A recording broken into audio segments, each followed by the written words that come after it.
E.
Boa noite a todos.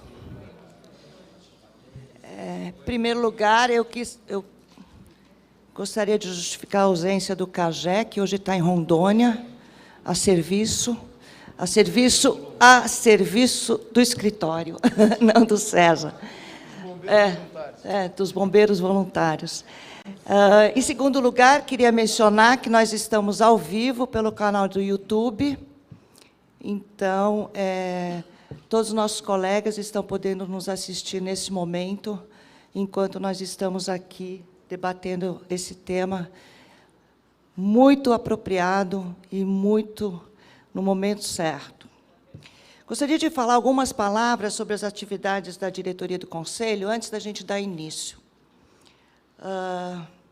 Primeiro, nós tivemos ontem o nosso primeiro workshop de liderança feminina, que foi um grande sucesso. Tivemos até uma lista de espera, foi o primeiro módulo, todo mundo saiu muito satisfeito, já estamos vendo o segundo módulo. É um workshop para as advogadas, sócias de sociedade de advogados. Eu recomendo muito que todos os escritórios mandem suas sócias ou advogadas mais seniors para participarem do workshop. É um trabalho de meio-dia, das 2 às 8 da noite, mais ou menos, e o custo é um custo bem baixo, de aproximadamente R$700, R$750. Não estou ouvindo. Só sócios. Pronto. Sócios mais jovens, eu diria. Né? Bom, ontem, nesse workshop de liderança, tivemos a grata satisfação de contar com a presença de um sócio, o que eu achei extremamente valioso para poder trocar ideias e entender um pouco desse universo feminino. Então, também recomendo aos sócios que também participem desse workshop, apesar do nome. Gostaria de comunicar que, no dia 4 de outubro, nós teremos o encontro da Sociedade de Advogados do Norte e Nordeste, no Grand Hotel Marquis, em Fortaleza, Ceará. No dia 8 de outubro, um colóquio do Direito Sindical do Cinza, no Teatro União Cultural. E, finalmente, teremos o Prêmio Lumen esse ano. As inscrições foram abertas agora em julho. Elas vão até o dia 30 de setembro, e os premiados serão conhecidos no nosso coquetel de final de ano, no dia 3 de dezembro. Indo agora além, e já entrando... bom, primeiro, também gostaria de registrar a presença aqui do ex-deputado Régis de Oliveira, também foi prefeito interino de São Paulo, aqui conosco, que nos honra com a presença.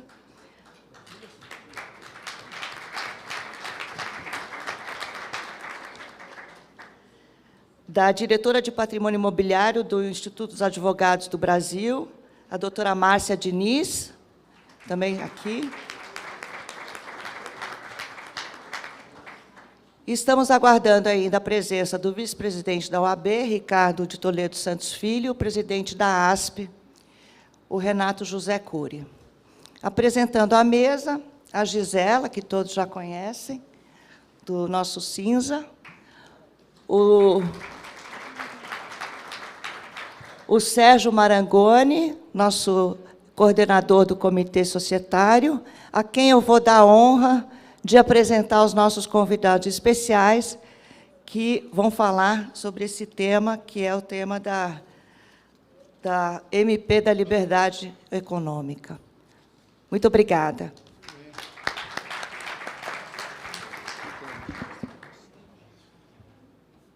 Boa noite a todos. Obrigado pela maciça presença para a discussão desse tema tão atual. Eu gostaria de cumprimentar a todos os presentes e o faço na pessoa, com a licença dos nossos convidados, eu faço na pessoa da nossa vice-presidente e presidente em exercício aqui dos trabalhos de hoje, a Moira. Gostaria só de lembrar que no Comitê Societário do SESA eu não sou o único coordenador, a coordenação é dividida com o Rafael Vilac, do Peixoto Cury, com a Melissa Cano, do KLA Advogados, que muito me ajudaram nesse trabalho de hoje. Antes de fazer a apresentação dos nossos convidados, eu gostaria de falar rapidamente, sem adentrar muito ao tema, porque eu vou deixar isso para ser abordado com mais propriedade pelos nossos palestrantes, mas só relatar como se deu a interação entre o SESA e a MP 881. Né? A MP ela foi editada e publicada em 30 de abril de 2019. E logo no primeiro mês, em 30 de maio, nós fizemos uma reunião do Comitê Societário do SESA e conseguimos trazer para o debate, para explicar a MP, o Gianluca Lorenzon, que é o redator do texto base da MP. E a reunião foi um sucesso. Nós, a partir daquela reunião, tivemos uma visão diferenciada das premissas e dos objetivos contidos na MP, e, em função daquela reunião, passamos a acompanhar ainda mais de perto o tema. O tema evoluiu no Congresso, o texto base da MP sofreu 301 emendas, se tornou algo enorme, né? Acho que o Jerônimo depois vai explicar como é que se deu todo esse processo político lá, e resultou no PL 17 de conversão da MP, aprovado pela Comissão Mista do Congresso. Nesse momento, quando surgiu o PL 17 de conversão, o Cagé e eu estivemos em Brasília, em reunião com o Gianluca, em reunião com o Jerônimo, levamos algumas sugestões, em reuniões no WhatsApp também, bem lembrado. Tem até um grupo, é verdade, também. E levamos diversas sugestões de aspectos societários, tributários, trabalhistas, com a colaboração da Gisela, para, eventualmente, serem incluídas na MP ou debatidas. Isso acabou não frente, e a própria MP acabou sendo aprovada na Câmara muito mais próxima do seu texto base do que das 301 emendas do PL de conversão 17. Foi aprovada, então, muito mais próximo do texto base pela Câmara e seguiu para o Senado, onde, no dia 23 ou 24, se não salvo engano, também já foi aprovada no Senado. E da Câmara para o Senado, a única coisa que mudou foi a questão trabalhista, de trabalho aos domingos, que depois eles e a Gisela vão explicar melhor como é que ficou. No final das contas, aí aguarda-se agora a sanção presidencial. Falei com o Gianluca aqui antes, a sanção presidencial tem até o dia 12 de setembro para ocorrer. Normalmente ocorre no último dia, então deve ocorrer no dia 12 de setembro. E pode ter aí algum veto ainda, não pode ter mais inclusão, mas pode ter algum veto ainda, então a gente não tem o texto final. Do ponto de vista estritamente societário, também sem querer me alongar, apenas pontuar, eu acho que 3 pontos importantes e positivos da MP é a questão da desconsideração da personalidade jurídica, né, que houve uma clara tentativa da nova regulamentação de abrandar, de diminuir as possibilidades dessa desconsideração, que nos últimos tempos se tornou bastante comum e fácil de ser feita. Então, com a criação de conceitos mais claros do que seria desvio de finalidade ou confusão patrimonial. Esse é um ponto interessante da MP.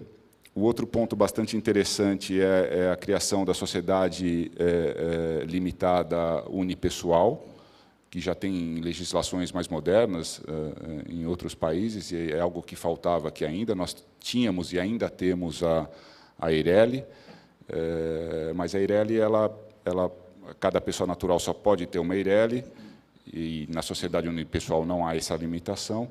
E a Eireli tem um capital social mínimo de 100 salários mínimos. Na sociedade unipessoal limitada, não há capital social mínimo.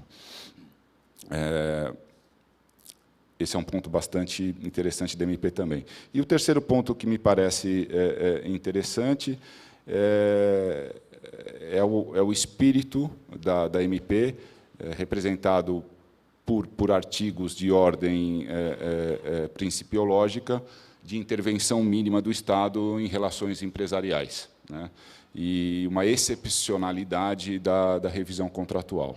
Então, a inclusão, por exemplo, do parágrafo único no artigo 421 é um exemplo claro disso. Há outros exemplos, mas este ideal de que o Estado deve intervir menos nos contratos entre particulares é algo proveitoso para o mercado também. Infelizmente, não passou, estava lá nas 301 emendas, duas coisas que eram interessantes, que é a possibilidade expressa de sociedades limitadas emitirem debêntures. Isso, infelizmente, não foi para frente, mas parece que o Gianluca vai dar um jeito nisso aqui, a gente já conversou antes. E não passou para frente também algo que eu achava bastante relevante, que é a mudança do quórum de a alteração contratual em sociedades limitadas, que hoje é de 75%, e no PL de conversão 17 estava passando para 50%. Isso também foi extirpado da redação final, então nós continuamos com 3/4 para ter o controle total de uma limitada. Eram só esses pontos que eu gostaria de mencionar, antes da apresentação que vai ser feita. Por uma questão de voo do deputado Jerônimo, eu vou primeiro passar a palavra para o deputado. O deputado Jerônimo é natural do Rio Grande do Sul, de Palmeira das Missões, né? Está no seu terceiro mandato de deputado federal, né? 2 estadual e 3º de federal, então no 5º mandato parlamentar. E o mais importante é advogado, né? Então é nosso colega, formado em Direito pela Universidade Luterana do Brasil, tem pós-graduação na Pontifícia Universidade Católica do Rio Grande do Sul, foi assessor especial do ministro da Agricultura, Marcos Vinícius Pratini de Moraes, e é deputado pelo Partido Progressista. Se eu ficar lendo tudo que o deputado Jerônimo tem no currículo aqui, não vai dar tempo dele falar. Então, Só cita que eu relatei o Código de Processo Civil, o livro do conhecimento, cumprimento de sentença, que tem a ver com a nossa área. Então, foi relator do Código de Processo Civil na parte de cumprimento de sentença.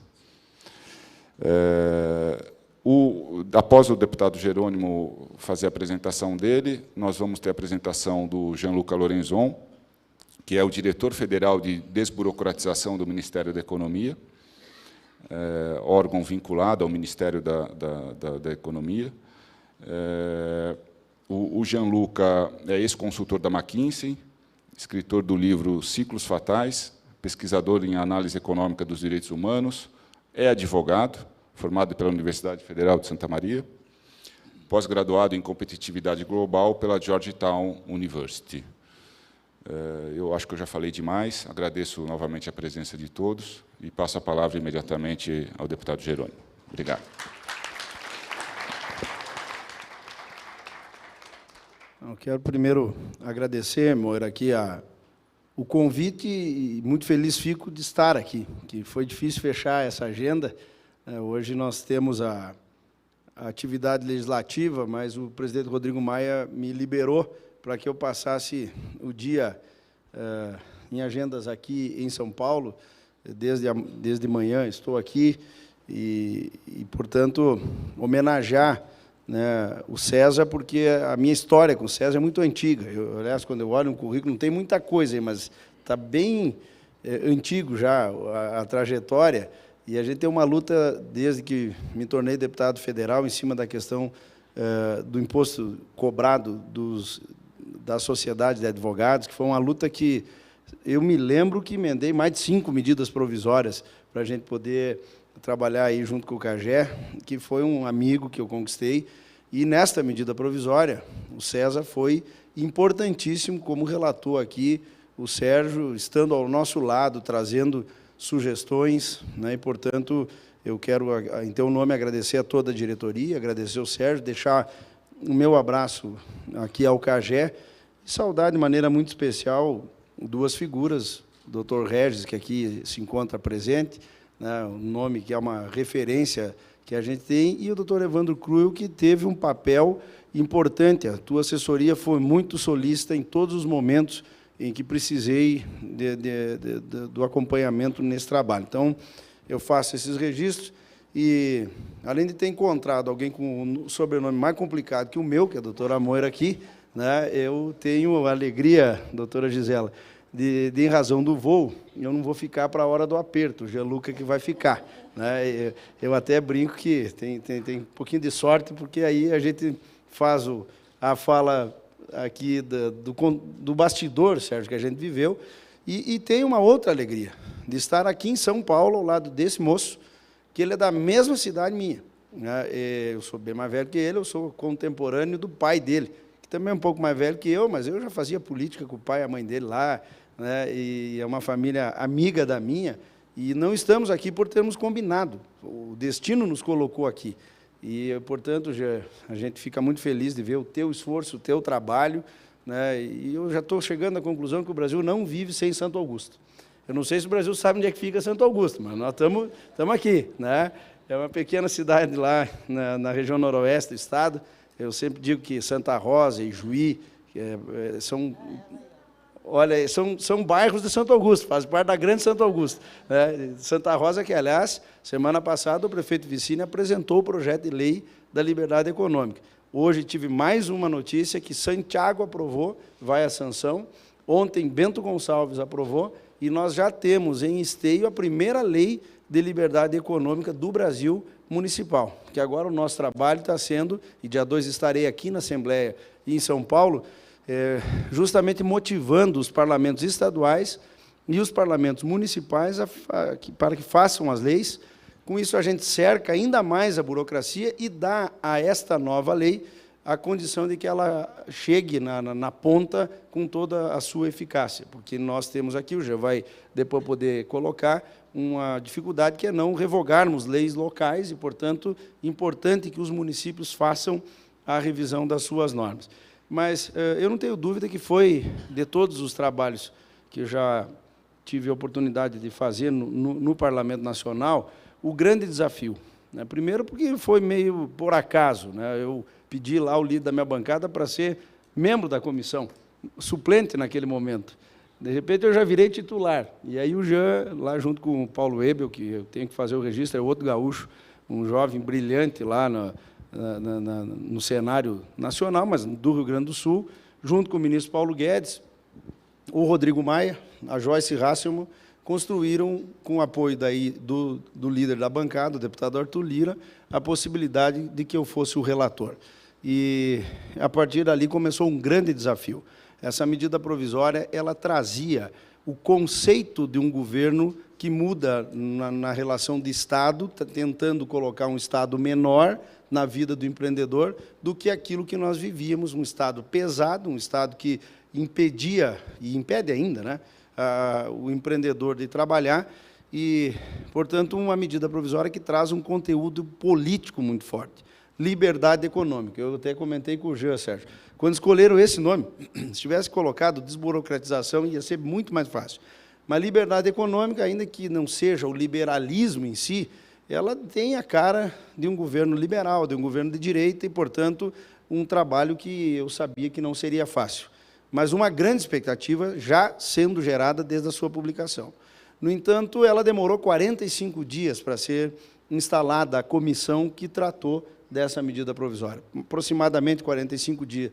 Para quem tinha 120 dias de trabalhar, já era um bom pedaço perdido nessa questão. Depois nós tivemos a instalação da comissão e os partidos demoraram para indicar os membros, mais uma semana. O senador Dário Berger adoeceu na primeira sessão, mais uma semana. E aí a Previdência tomou conta, entrou o recesso, a LDO não foi votada e nós perdemos mais 2 semanas.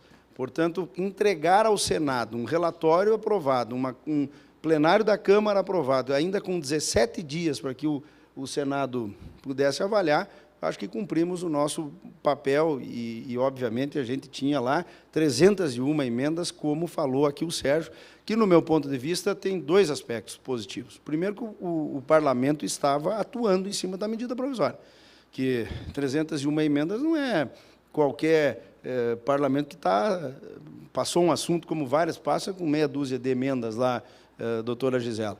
E depois também pelo tamanho do problema do Brasil. Nós estávamos falando de burocracia, mas os entraves para a economia são muito maiores que o problema burocrático. E aí, claro, a construção para poder aprovar na comissão foi uma tentativa de acatar o máximo possível de emendas para termos o apoio, como construímos, porque ela passou, mesmo com a oposição do PT no voto, eles não obstruíram a reunião da comissão. E nós conseguimos aprovar o que, naquele momento, para mim, era um sonho. Se o meu relatório fosse, né, já aprovado, nós íamos ter muito mais potencial de melhorar o ambiente de negócios no Brasil. Claro que o texto, desde que sai da mão do presidente, vem para a Câmara até o seu final, perde muita coisa e ganha muita coisa.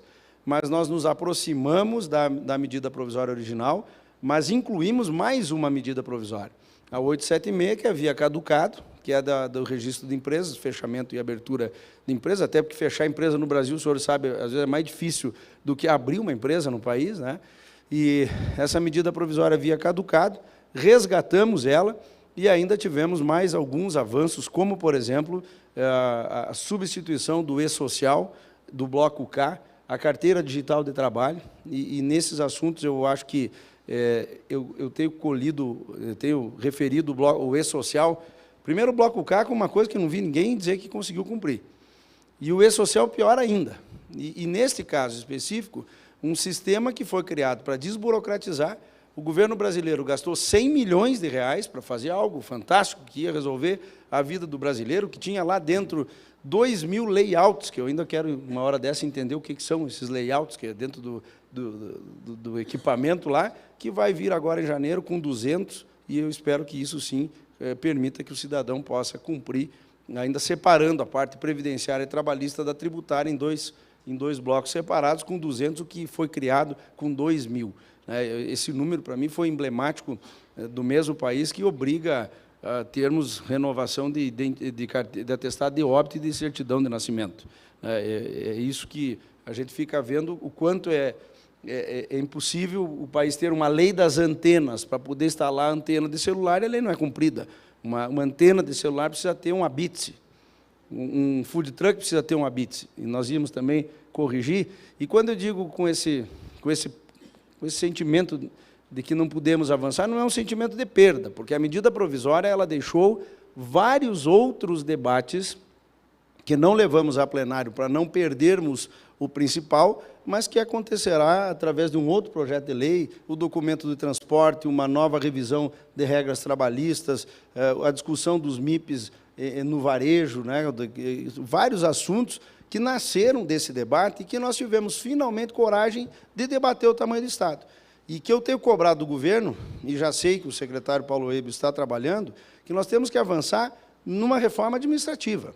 O que nós vamos ganhar com a lei de liberdade é um ponto importantíssimo, mas ela não é o todo do que nós devemos avançar. O Estado não cabe na sociedade.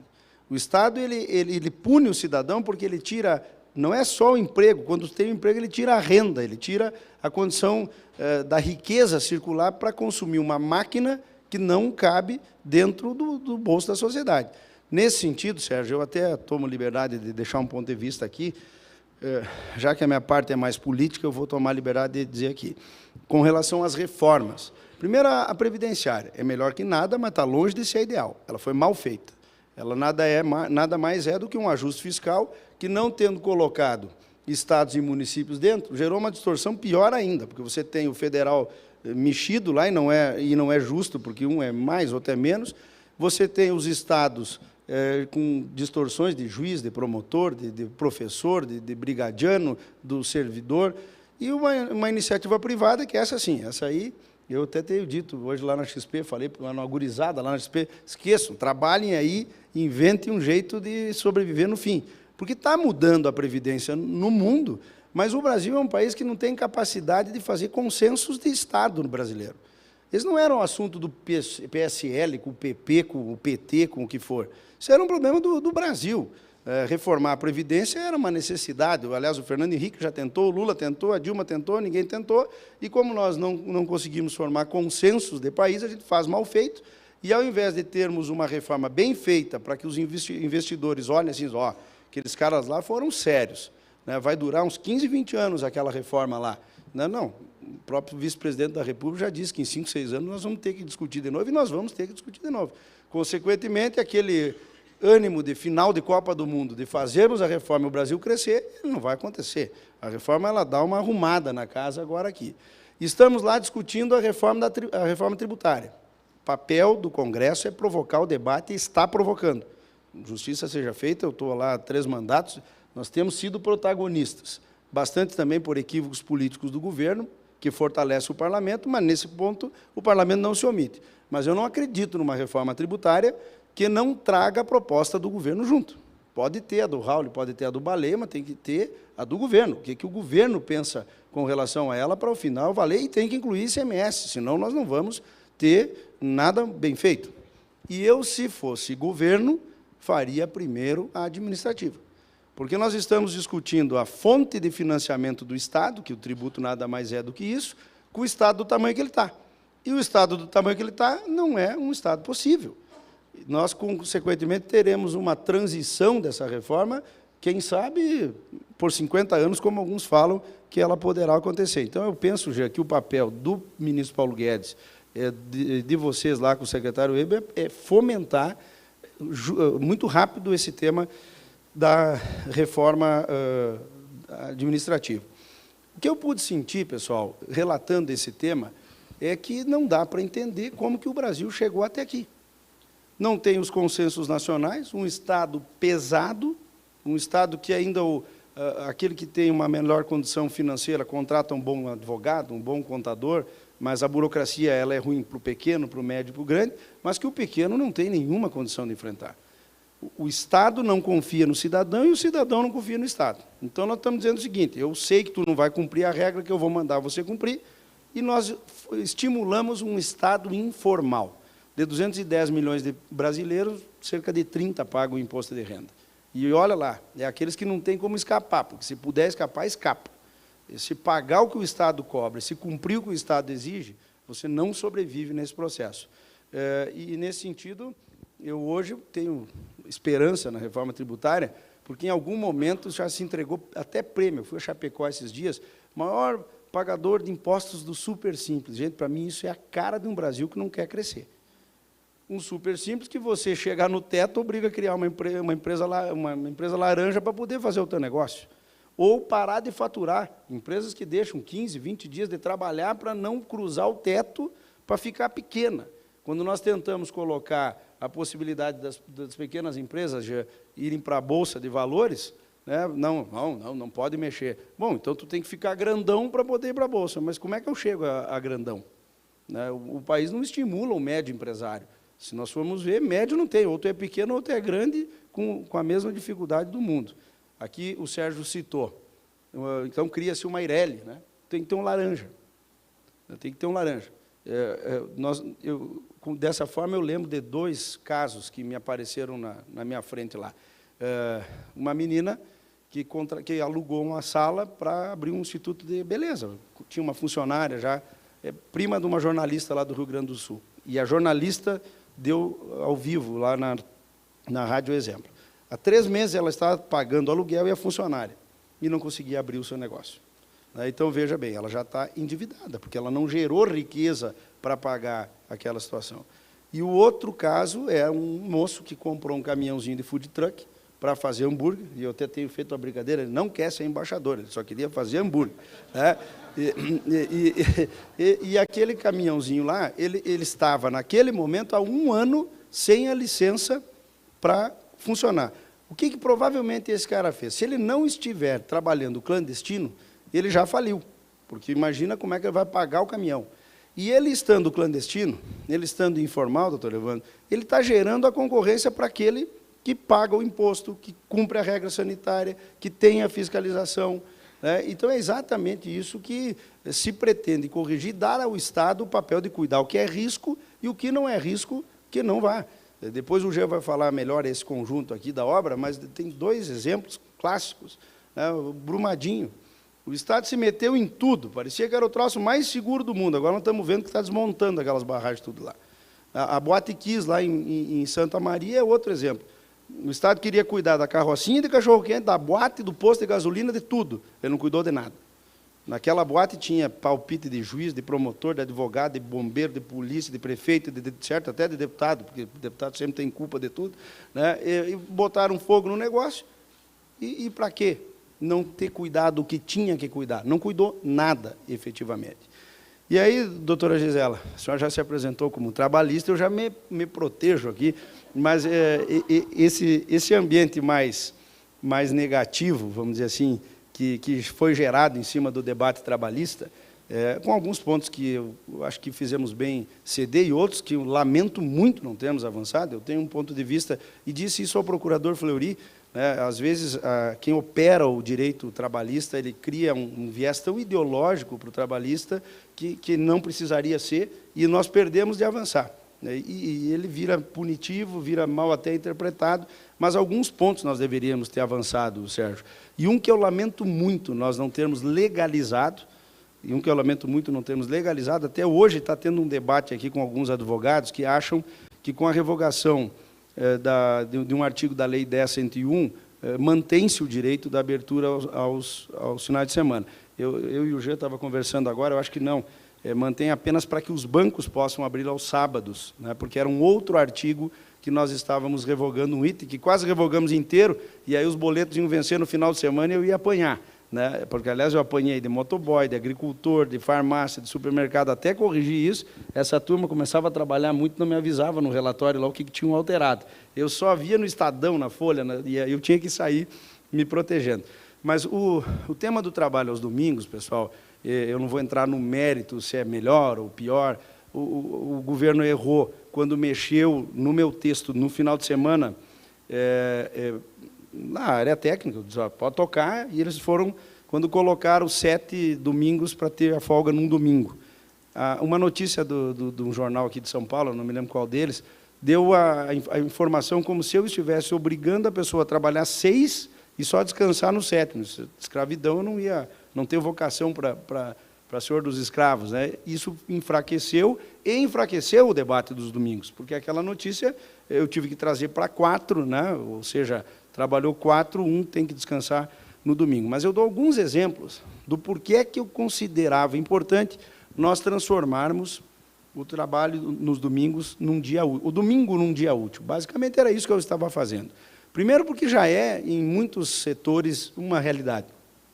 E depois porque a nossa sociedade, ainda mais estando aqui em São Paulo, numa economia ativa como essa aqui, não acho que tenha que acontecer isso, e também não acho que um sindicato tenha um papel tão importante como tem, que muitas vezes ele é mais arrecadatório para o sindicato do que propriamente cuidar do trabalhador. E aqui eu cito bancários como grande exemplo. Então, eu citei alguns exemplos aqui, Sérgio, eu anotei, vou citar, para ver da importância que a gente tinha nesse sentido. Um deles é os bancários. Eu, lá na Rádio Guaíba do Rio Grande do Sul, tenho uma propaganda contra mim que é fantástica. Eles botam meu nome todo dia, da 1 às 3, eu sou o algoz dos bancários, e só estavam falando uma mentira, dizendo que eu estava obrigando a trabalhar aos domingos. E nós não estávamos. Nós estávamos autorizando quem quer abrir e quem quisesse trabalhar, recebendo seus direitos, que pudesse tocar. Eles corrigiram a propaganda, mas seguiram, né? Mas, para mim, vindo deles, é até um elogio. E eu dou o exemplo seguinte, né? Quem aqui tem tempo, por exemplo, para ir numa agência de banco, no meio da tarde, nos horários que os bancos se colocam? Então, ao longo do tempo, esses sindicatos vieram pressionando e enchendo o saco até de dono de banco. A sociedade foi exigindo um trabalho diferenciado. E o que aconteceu num primeiro momento? A violência veio junto, os bancos começaram a ser assaltados, o custo foi elevando. Põe aí um caixa eletrônico. Caixa eletrônico já tirou o emprego de banco. Eu lembro muito bem, lá na cidade do G, em Santo Augusto, quando o gerente do banco, no final do ano, ganhava até uma vaca, era assim, um leitãozinho para o final do ano, um frango, né?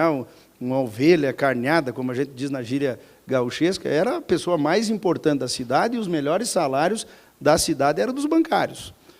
Aquilo foi diminuindo, do caixa eletrônico passou para o aplicativo, e do aplicativo agora já são os bancos sem agência.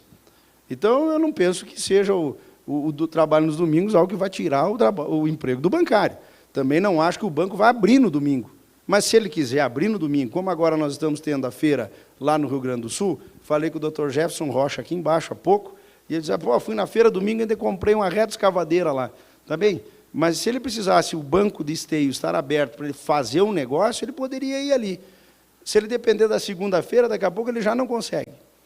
Então, esse é o exemplo que eu dou aqui.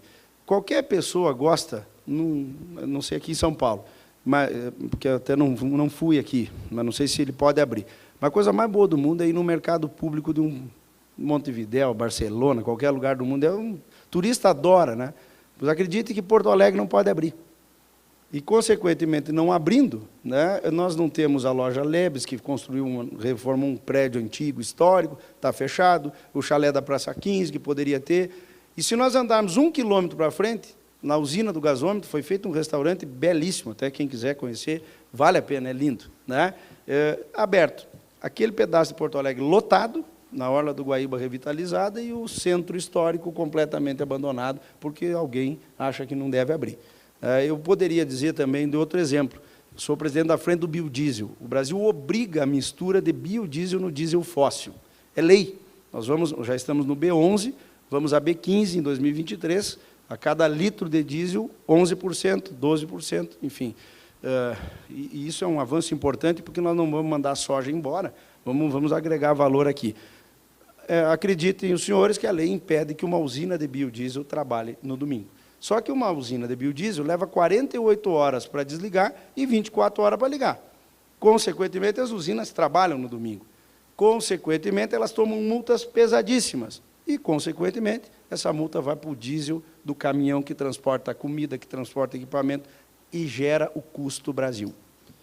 Este é um exemplo clássico. O outro, que é mais triste ainda, talvez vocês já tenham ido lá para Bento Gonçalves, para a região serrana do Rio Grande do Sul.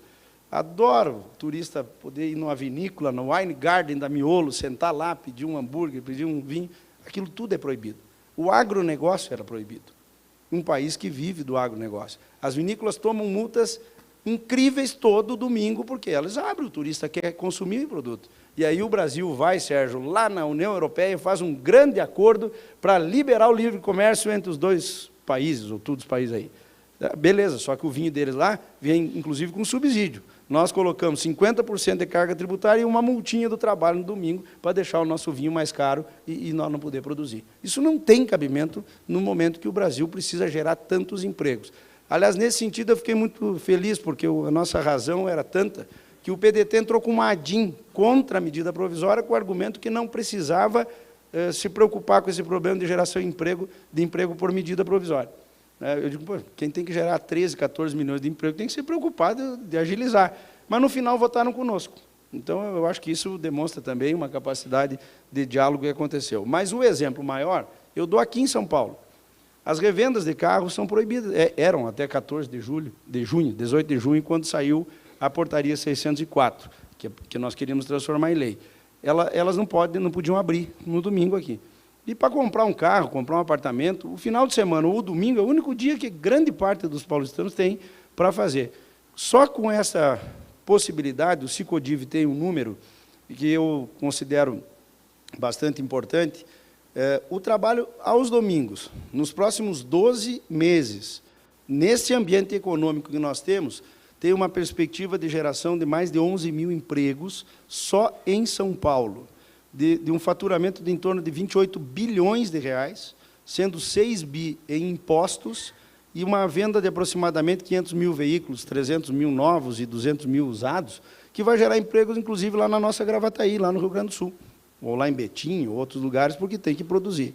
Se esse número não é um número que justifique tudo isso, e nós temos que ainda deixar para ver se o sindicato vai permitir, se ele vai cobrar, se ele vai fazer. Então, esse foi um ponto. Somado a ele também o da segunda visita, porque nós tínhamos colocado na lei que nenhum fiscal poderia interditar ou multar uma empresa sem primeiro dar a chance desse empresário fazer a correção. Isso nós perdemos ao longo do tempo, né? Foi um ponto que eu lamentei muito, nós não temos conseguido ficar com ele vivo.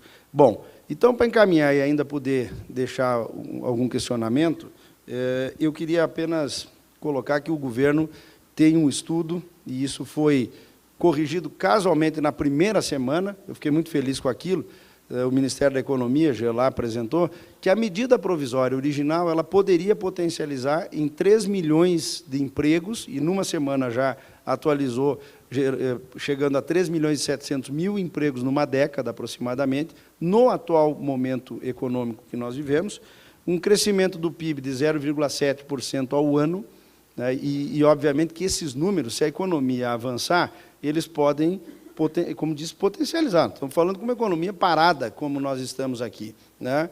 E os dados da presença do Brasil no cenário de burocracia.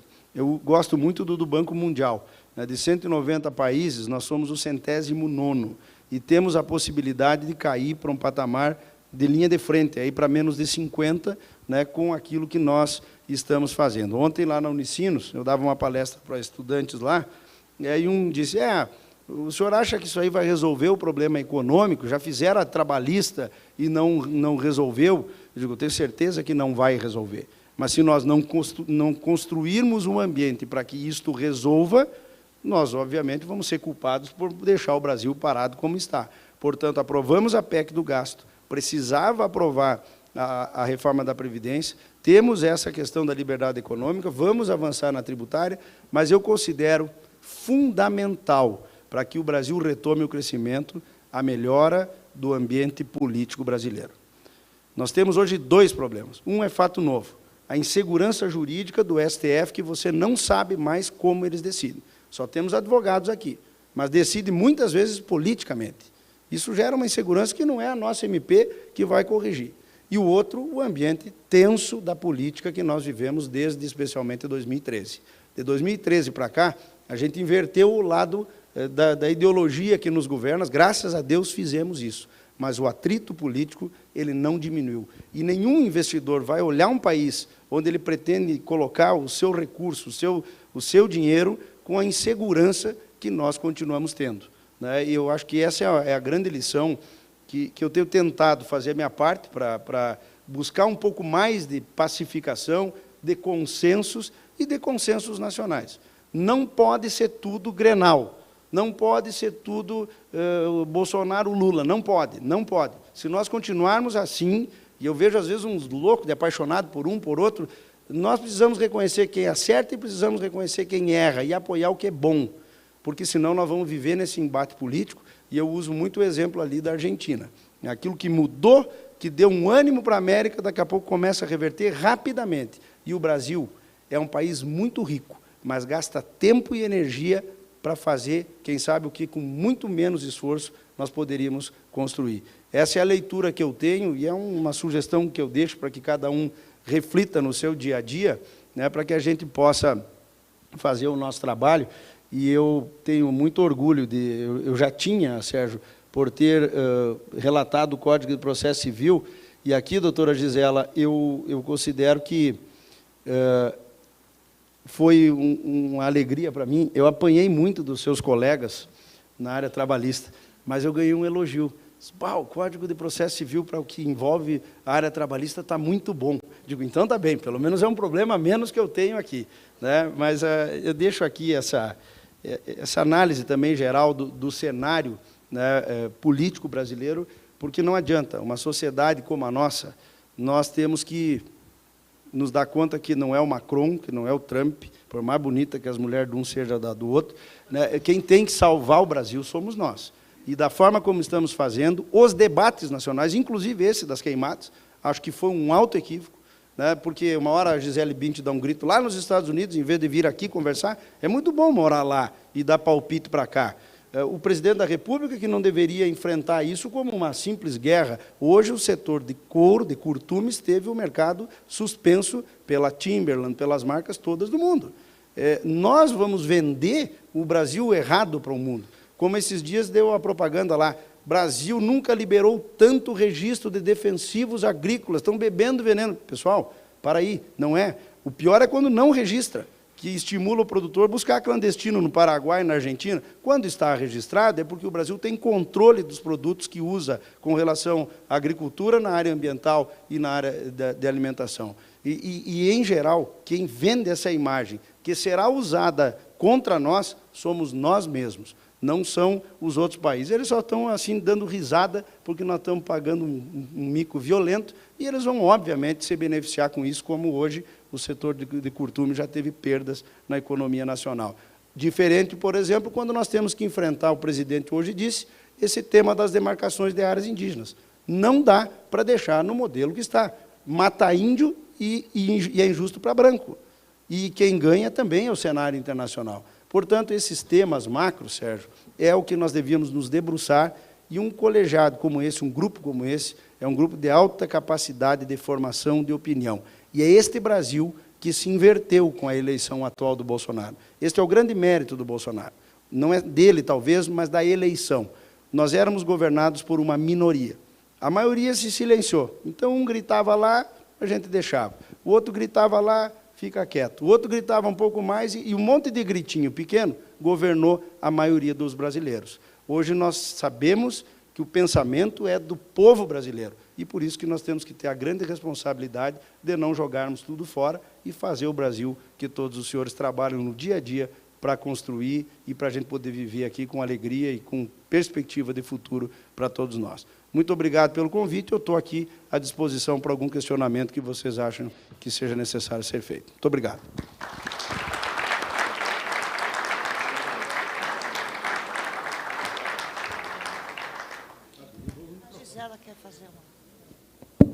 Obrigada, aqui. Deputado, já que o senhor...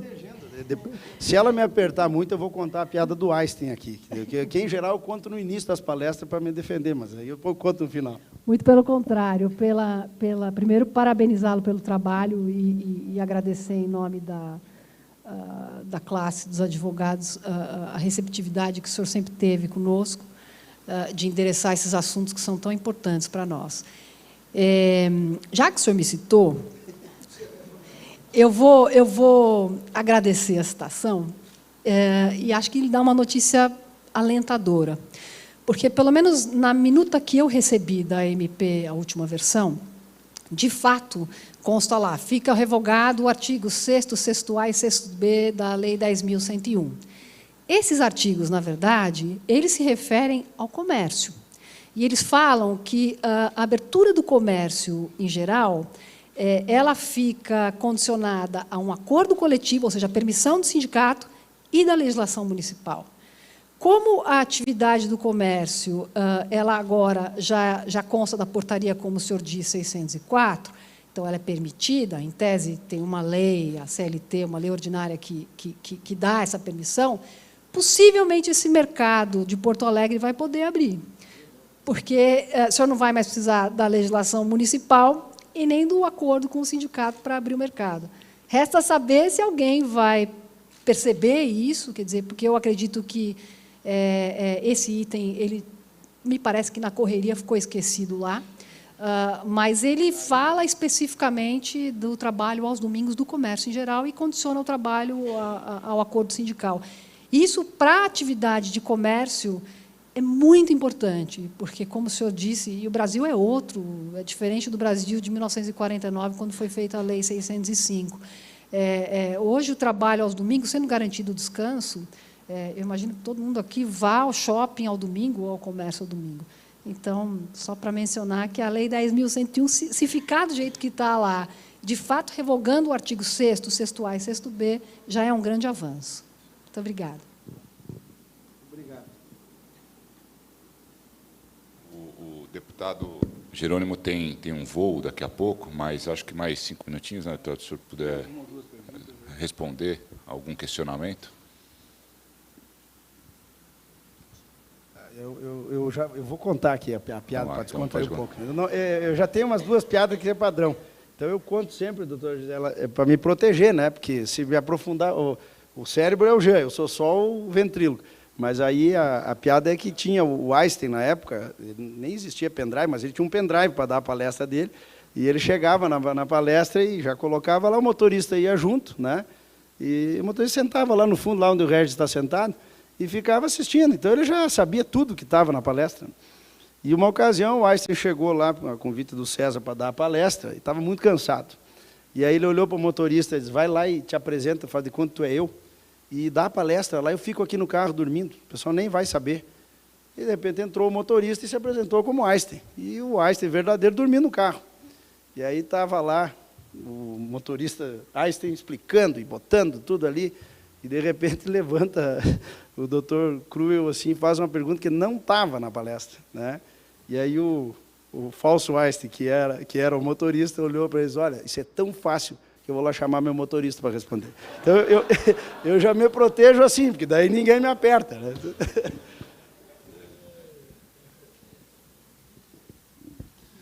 Bom, deputado, se a plateia não tiver nenhum questionamento, gostaria de parabenizá-lo pela excelente exposição, acho que muito esclarecedora desses bastidores, né, do quanto foi difícil esse processo de tramitação aí da MP, e desejar um bom retorno, e as portas aqui do SESA estarão sempre abertas à sua presença e à sua colaboração. Muito obrigado.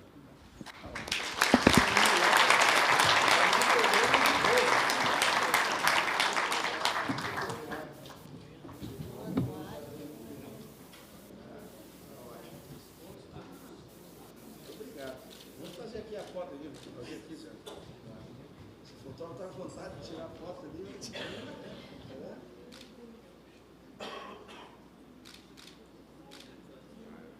Muito obrigado. Muito obrigado. Deixa um abraço para você. Josão, você vai fazer um trabalho aí. Eu só não vou de avião, eu sou tão ruim porque não tem aeroporto lá, mas até Porto Alegre eu consigo chegar. Obrigado.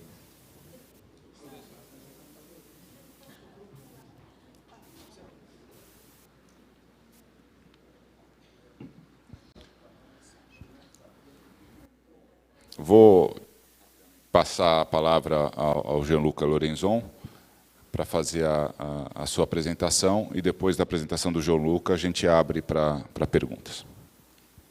Obrigado, pessoal. Vamos falar então sobre a privatização do Ministério Público. Por que não, né? Você consegue mudar lá a apresentação para a minha? Então, o valor chamou a nossa medida provisória. É curioso, né? O valor econômico. Isso foi uma colunista específica. Chamou a medida provisória de medida provisória do Estado anarcocapitalista. E é curioso porque existe o que a gente vê assim é uma abstinência das pessoas sem o Estado. E é uma questão mentalidade, não mentalidade no sentido mindset, né? Agora está na moda mindset. Vi que abriu um escritório essa semana de direito quântico. Eu não sei o que é isso, mas tem a ver com coaching. Porque era de direito de coaching e direito quântico. Então eu fiquei assustado. Mas quando eu falo mentalidade, não é mentalidade no sentido de coaching, etc. Existe um medo de tirar o poder do Estado, né? E, por exemplo, a questão do baixo risco é uma questão muito clara. A gente tirou o alvará de baixo risco. Mas você tem que fazer cadastrinho na prefeitura? Não. Mas e se o fiscal chegar e quiser ver um alvará? Não tem. É livre. Você não precisa. É livre. Você não é mais do Estado. Você é dono de si próprio e você é livre para fazer aquilo. Só que é difícil, gera uma insegurança e vai demorar tempo até que isso. Algumas prefeituras criaram uma tese. Ok, a gente não pode mais cobrar o alvará, mas nós não estamos proibidos de dar o alvará, se o empreendedor pedir. E eu juro por Deus que as prefeituras estão dando. Porque existe essa insegurança em ser livre. Então vai ser um grande processo. E como a gente faz grandes processos? Né? Eu vim da McKinsey, trabalhava com consultoria de empresas. A gente precisava mudar a mentalidade de algumas empresas, fazer uma transformação. A empresa estava indo para quebrar, a gente precisava transformar a empresa em 3 meses. Como que você muda a empresa? A mentalidade, que é muito importante. 2 maneiras. Né? Você demite todo mundo e troca as pessoas. Só que nem empresas fazem isso. Teria custo de operação, seria uma loucura, etc. Segunda coisa, dá um choque. Você precisa dar um choque de conceitos. Então, essa é a razão pela qual eu comecei falando que a gente tinha que privatizar o Ministério Público. O que não é uma má ideia, ok? Londres privatizou o Ministério Público para pequenas causas. O Ministério Público de Londres para pequenas causas é privado e eles têm uma taxa de condenação de 100%. Investigação e condenação. Agora, se eu falar isso em público, vocês sabem o que vai acontecer, né? Fascista e etc. As coisas são assim. Bom, então eu não vou mais falar sobre a MP de liberdade econômica, vou falar sobre a lei de liberdade econômica, né? Porque ela deve ser sancionada no dia 12/9 e ela vai receber um número muito bonito, que é 13.870. 13.870 fala isso, a 13.870 fala aquilo. E agora que já passou a fase de tramitação, eu também vou poder falar algumas coisas que eu não podia falar antes, porque eram algumas questões de estratégia, textual, de política, etc. Então esse vai ser o primeiro evento que eu vou poder ser um pouquinho mais aberto. E talvez eu possa esclarecer algumas dúvidas que eu não esclareci bem no meu primeiro evento que eu tive com o SESA, que eu fiquei honradíssimo. Só gostaria de fazer um parênteses. Vários escritórios do SESA e o SESA em si durante a tramitação da medida provisória, me chamaram para vir em São Paulo para discutir o texto. E eu acho que eu vim para uns 8 ou 9 escritórios, e de todos os escritórios eu tirei um insight que a gente alterou a redação final. Foi uma conversa muito boa, sabe? Poder vir, ter essa conversa, discutir e etc. Então, eu gostaria de agradecer a todos esses escritórios, ao César e etc., porque ajuda a gente, né? A gente tem equipes pequenas, não sei se vocês viram essa semana, a gente cortou o cafezinho no Ministério da Economia, porque a gente está sem dinheiro, a gente está sem equipe. Então, fazer essa advogados para quebrar essa bolha de Brasília ajudou muito. A gente tem muitos projetos vindo ainda pela frente e já tem ideias para os novos projetos e considerações para as novas alterações, porque a gente tem que fazer essa mudança liberal, não dá mais para continuar no jeito que estava. E eu posso ser um pouco mais ideológico, né, porque eu trabalho no governo. Então, tem duas frases que normalmente chocam as pessoas, e eu tive essa conversa no STJ semana passada, que são as frases que mais chocam o establishment jurídico do país. Né, que as pessoas ficam, são verdades. Né? A primeira é que contratos são anteriores ao Estado. As pessoas ficam, como assim? O contrato precisa do Estado. O Estado precisa garantir a manutenção do Estado, do contrato. Gente, o contrato tem milhares de anos. Ele é tão velho e antigo que a gente não consegue rastrear a origem do contrato. Igual direitos humanos. O Sérgio leu meu currículo. Quando eu saí da faculdade, eu fiz análise econômica, pesquisei e fiz um livro sobre análise econômica dos direitos humanos. Os direitos humanos de primeira geração, que eu chamo dos direitos humanos não socialistas, porque eles não vieram da segunda Carta de Direitos, não vieram impulsionados pela União Soviética, eles são tão antigos, eles não são ocidentais, eles não são modernos, eles são antiguíssimos.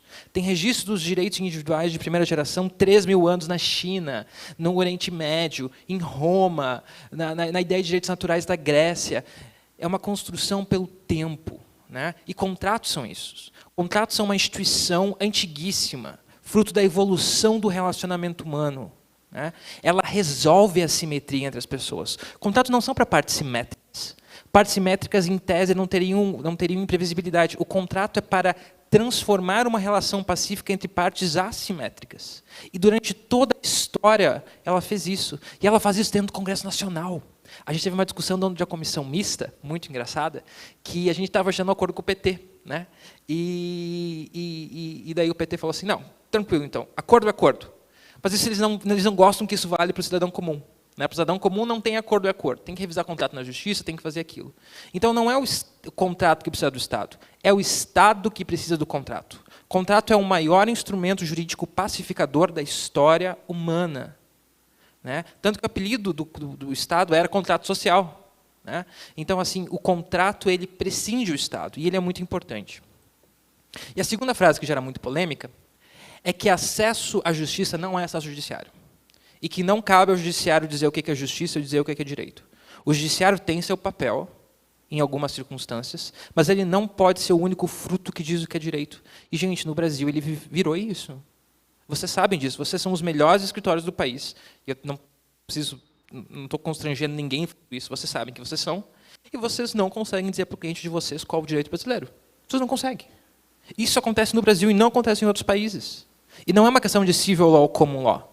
Você vai fazer negócio na Alemanha, vai fazer negócio na Suíça, vai fazer negócio na França, os grandes escritórios desses países te dizem, faz assim, assim, assado, você está protegido juridicamente, nada 100%, né? Nada 100%, mas você vai ter aqui uma boa segurança jurídica. Esquece. No Brasil não existem teses pacificadas. Não existe. Esse aqui é o reino da insegurança jurídica. E ninguém quer investir aqui. Eu digo isso para vocês vindo do setor privado, da área de investimentos de empresários. Ninguém quer investir aqui. Esse país é o caos da insegurança jurídica. E ninguém tem coragem de apontar dedos. E chegou a hora de a gente apontar dedos. Né? Tem que mudar a corrente civilista do Brasil, que nos últimos 50 anos tomou algumas decisões que resultaram nisso. Não são decisões, é que nem Friedman falava, né? São as consequências não intencionais, é que nem o salário mínimo. Salário mínimo, boa intenção. Consequência, desemprego, né? Consequência que você não quer. Tem que apontar os dedos para essas teorias, tem que apontar o dedo para o Ministério Público. Né? O Ministério Público litiga muito para defender a lei de um lado. Eu nunca vi o Ministério Público, me mostrem se eu estiver errado, defender a aplicação da LC 123. Nunca vi. do artigo 1º, que fala que você não pode pedir obrigações depois de 2011 que não foram feitas especificamente para micro e pequenas empresas. Nunca vi. Nunca vi o Ministério Público pedir de prefeitura e fiscais que eles respeitem o direito à dupla fiscalização que está na lição 123. Nunca vi. Que Ministério Público é esse? Que seletivamente escolhe as leis que vai ou não passar, que vai ou não executar. E parte de ser um país onde as pessoas respeitam as leis é ser um país onde as leis podem ser cumpridas. Porque a gente faz lei antigravidade o tempo inteiro. A gente fez umas 5 leis falando que você não pode pedir um documento que a administração pública já tem. É lindo isso na lei. Mas a lei não tem um instrumento para fazer isso real. Isso é impossível de se tornar realidade. Você proíbe, agora não pode isso, tal consequência não pode fazer isso. Mas você não consegue cumprir. O bloco K é isso, o social é isso. E Brasília não sabia que o social era uma... Vocês conhecem o social, vocês sabem o horror que ele é. Brasília, quando a gente chegou lá no começo do ano, não sabia. É uma bolha. Gente, Brasília é uma bolha. Ok?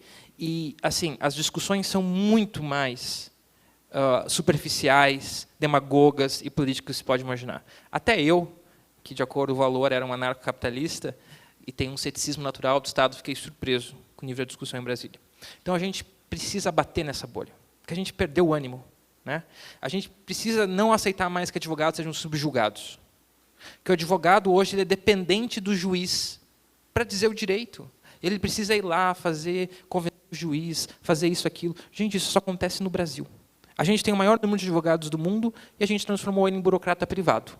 Ele não diz o direito, ele não é conhecido pelas suas boas cláusulas contratuais. Quando ele vai na Sanfran ou nas faculdades estudar de contratual, ele estuda o livro de contratos do Código Civil. Ele não estuda o que é uma cláusula pari passu. Ele não estuda quais são cláusulas inovadoras no mundo, como resolver algumas coisas entre partes privadas. Não. Ele aprende a lei, como se a lei fosse a fonte única do direito. E daí a gente deu esse judiciário todo poderoso que a gente vai ter que enfrentar mais cedo ou mais tarde. O judiciário matou o setor de leasing no Brasil. O Marcos Lisboa aponta isso muito bem. É muito legal criar teses consumeristas para proteger o consumidor, aí você deixa o consumidor sem crédito. Não é os promotores que não vão ter crédito e os juízes que não vão ter crédito para comprar carro, é o pobre lá da favela que não vai poder comprar carro. Porque você matou o mercado de leasing. E assim vai por diante. A gente pode dar inúmeras formas como a gente não consegue ter contratos de crédito no Brasil. Precisamos fazer reformas e elas precisam ser doídas. Elas precisam ser doídas, senão elas não andam. Então, eu não vou falar tanto sobre os detalhes da medida provisória, porque tem tanta notícia. Eu vou falar um pouco mais sobre as visões gerais, a política pública, e eu vou focar nas partes de alteração que eu acho que mexem mais com a vida do advogado. As questões conceituais da vida do advogado, e mostrar um pouco para onde nós vemos que os advogados deveriam ir em um país desenvolvido. Então, eu acho que eu sempre falo sobre isso. A metodologia para fazer medida provisória, a gente não acordou um dia e falou assim, vamos escrever uma medida provisória de liberdade econômica, ou vamos dar esse nome liberdade econômica porque a gente acha que isso é liberdade econômica. Não. A gente viu um problema, que é a crise microeconômica no país, a gente viu que uma solução científica é a liberdade econômica, com um conceito mensurável e científico, desde a década de 70, e daí a gente buscou benchmarks em volta do mundo. Não tem nada de liberalismo nisso, gente. Não tem nada de liberalismo nisso. Só boas práticas mundiais. Queria que fosse mais liberal. Queria, Mas não é. É só boas práticas. Não tem nada ali que você olha assim, meu Deus, olha só, esse Estado está virando um Estado liberal. E qual que é a estrutura dela? Eu gosto de... Agora a gente pode falar um pouquinho melhor sobre isso. Ela tem basicamente a seguinte estrutura. São 4 princípios, 12 direitos, 2 medidas regulatórias e alterações em lei. Os princípios. Tem muito mais pensamento por trás dos princípios que estão naquela lei do que as pessoas pensam. Vou dar um exemplo. O princípio da boa-fé do particular. A inserção desse princípio parte da ideia de que este é o equivalente ao princípio da inocência do direito penal. E ele parte por uma tese que já foi minoritariamente discutida no CARF, a ideia de que o direito penal é subsidiário ao direito administrativo sancionador. Agora, pense em quais são as consequências disso. Quais são as consequências de um direito penal que é subsidiário na interpretação do direito administrativo sancionador? Significa que, na presença de dúvida razoável, você não pune, você não sanciona. né? Significa que você presume a inocência, né? Presume a boa-fé, então, seria da pessoa. Que, em caso de empate de decisão colegiado, o que acontece no STF? Beneficia o réu, né? Então, a gente está começando a mudar a visão do direito administrativo sancionador. Isso conversa com o quarto princípio que a gente colocou lá, que é o princípio da vulnerabilidade do particular frente ao Estado. Porque todos os elementos que se configuram entre o fornecedor e o consumidor no direito do consumidor estão presentes, se não mais, entre o Estado e o particular. Pelo menos o consumidor pode escolher aderir ou não a um contrato de adesão. A gente não tem essa opção. A regulação vem daquele jeito, a gente tem que correr para entender, e a dúvida ainda beneficia o fisco. Vocês sabem disso, né? Então, escreve, executa e julga, né? Essa é a realidade. E a gente precisa repensar isso, questionar. Isso é liberal? Porque a gente se elegeu sendo liberal. A gente não colocou uma equipe liberal lá por acaso, como foi nos anos 90. Não estou criticando, foi ótimo que eles fizeram. Mas essa é a primeira vez que você teve uma plataforma falando assim, nós somos liberais, fomos eleitos com essa plataforma. E o liberalismo foi o pai desses direitos que eu acabei de mencionar, né? O princípio da inocência, aplicando para além do direito penal, gente. Para além do direito penal, se você pegar o Bill of Rights americano, esse princípio de não confisco, devido ao processo legal, era para todo tipo de sanção, não só a penal. No Brasil, a gente trouxe essa versão mais enxuta, né? Então, talvez a gente tenha aqui algumas discussões sobre esses princípios. Convido vocês a refletirem e a começarem a tacar fogo nas coisas, porque a gente precisa criar esse choque, né? Os 12 direitos. A maior crítica que a MP recebeu é a de redação. Então, deixa eu falar para vocês por que a gente escreveu em forma de direitos. Porque a gente coloca tudo em um artigo. É por isso. Porque se eu mandasse isso em formas de como normalmente é bem redigidas as leis, eu teria o quê? 13, 14, 15 artigos? Gente, o Congresso ia reclamar dessa medida provisória. Eu coloquei tudo em um. Essa foi a razão, uma razão política, né? Então, porque direito, que má técnica de redação. Gente, é por questão política. Muitas coisas que eu posso responder para vocês depois, por que ficou A, por que ficou B, por que ficou C? Política, né? E é por isso que a gente colocou como 12 direitos. Eram 10, ficaram 12. E essa foi a razão, puramente política. Na questão de medidas regulatórias, duas, abuso regulatório e análise de impacto regulatório. Abuso regulatório, a gente vai começar a construir uma doutrina que coloque limites no poder regulatório do Estado. Porque hoje, gente, é um absurdo o poder regulatório do Estado, né? Ele legisla por ele mesmo, ele cria distorções de mercado bem intencionadas. A IR resolve de um lado, só que a IR não vai pegar no Brasil tão rápido. Eu criei polêmica dentro do Ministério por falar nisso, porque os órgãos brasileiros não têm dados. Eles não têm dados. Então, vai demorar para que a gente faça aqueles AIRs que se fazem nos Estados Unidos, análise de custo-benefício, análise de impacto econômico, análise da projeção econômica. Isso vai demorar, porque a gente não tem dados. Bom, metade dos meus colegas de faculdade de Direito foram fazer Direito porque tinham medo de números no ensino médio, né? Vocês devem conhecer algumas pessoas assim, porque fez Direito, porque não gostava de matemática. E agora precisa fazer análise de impacto regulatório. E meu medo é que a análise econômica vire análise heterodoxa da economia, né? Unicamp, etc., né? Análise socioeconômica, da preservação das minorias e dos aspectos, só palavras, sem dados, né? Então, a gente tem esse receio, mas vai ser uma batalha que a gente tem que entrar. E as alterações em lei, que deve ser onde eu vou focar mais nos meus últimos minutos de fala. Tem 4 grandes políticas públicas por trás, né? A ideia de que a burocracia prejudica mais os pequenos e os médios, a ideia é que você precisa refocar nas situações de risco, como o deputado Jerônimo falou. Eu sou de Santa Maria, morava do lado da Boate Kiss quando teve um incêndio, fui estagiário do TJ para a primeira vara crime, para auxiliar, para dar um extra, no caso, assistir a audiência, catalogar, você sabe como estagiário é, né? E o que ficou muito claro para mim é que o processo era muito linear, né? Então, o que uma boate passava não era muito diferente do que um supermercado passava, do que um bar da esquina, do escritório de contabilidade. E pior, né? A boate que tinha taques. Ela tinha termo de ajuste de conduta com o Ministério Público, por ruídos, etc. O Estado estava todo sobre isso, né? Às vezes a gente vai falar para as pessoas assim, não, mas a gente tem que liberar aqui. Não, mas vai acontecer uma tragédia, como se não estivesse acontecendo. Agora, né? Então, a gente precisa refocar Isso não é coisa de Brasil. Não falta recursos só na administração pública brasileira. A gente precisa de mais pessoas. Gente, isso não existe. Isso é no mundo inteiro. O administrador lida com falta de recurso. O NHS britânico, todo mês tem uma greve, né, que é o SUS britânico, que foi a inspiração para o Vargas. Todo mês tem uma greve. Filas de meses em algumas localidades do NHS. Canadá, mesma coisa. Se você pegar algumas províncias, filas de meses para a saúde pública canadense. Falta recursos em todo local. Todo local. Né? Então, assim, refocar os recursos e extrair o máximo de produtividade deles é uma coisa que nós precisamos fazer. Terceiro, a respeito ao federalismo, a gente precisa tirar a legislação de Brasília e rejogar para os estados e municípios. Não dá mais para ficar desse jeito. Né? Eu sempre brinco. O pessoal fala assim, eu peguei -10 quando eu fui para a Noruega. Você está dentro da calefação. Né? Você acorda lá, mas dentro do teu negócio está 16, 17 graus. No Rio Grande do Sul, quando faz -2, a tua casa está -2. Não tem calefação no sul do Brasil. Porque você não tem como ter uma política industrial ou energética para o sul do país ter calefação. Não tem. Porque a política está toda em Brasília. O dinheiro está em Brasília. Né? A questão tributária está em Brasília. Então, a gente paga por isso. No sul, a gente passa frio. Né? Talvez, em alguns locais, a gente passa calor, porque você também não consegue ter uma política energética que seja adequada.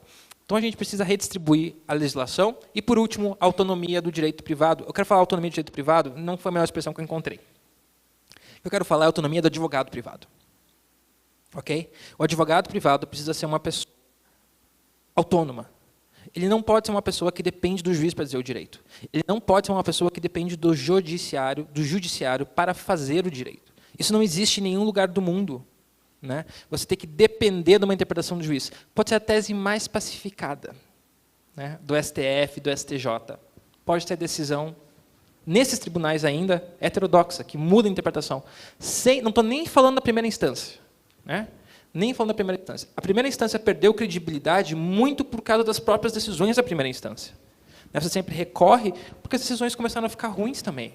Se criou teses. Né? E daí a gente cria teses na faculdade, a gente faz a pior coisa antiética da ciência. A gente aplica teses não testadas em seres humanos. Isso acontece o tempo inteiro na faculdade de vocês. Acontece na Sanfran, acontece na PUC, acontece muito na PUC.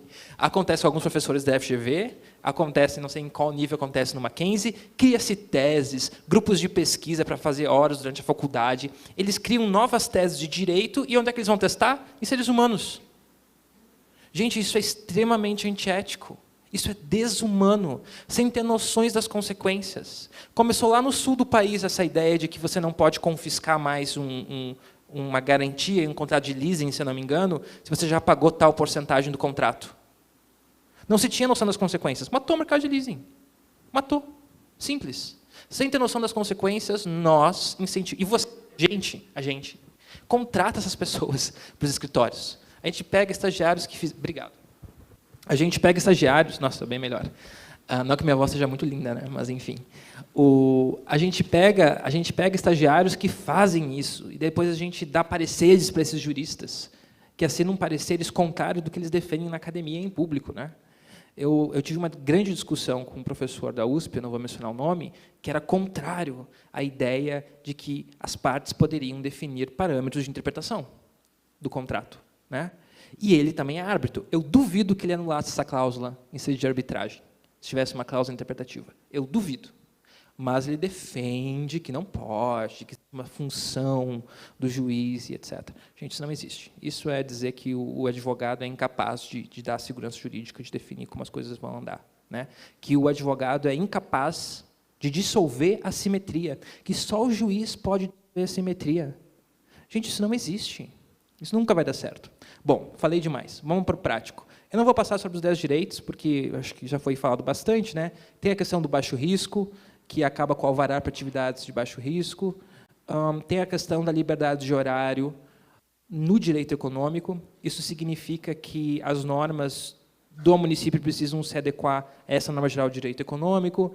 Existe a questão da liberdade de preço, para acabar com o Ministério Público, que reclama que o preço está predatório, sem ter base legal.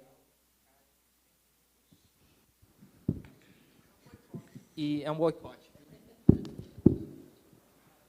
E daí o CAD fala, não tem preço predatório, está tudo ótimo. E o Ministério Público continua entrando na Justiça. né?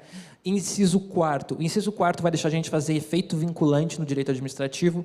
Vocês sabem, a única maneira que efeito vinculante deu certo no Brasil não deu como jurisprudência consolidada, porque 52% dos juízes, de acordo com uma pesquisa no começo desse ano, não olham jurisprudência.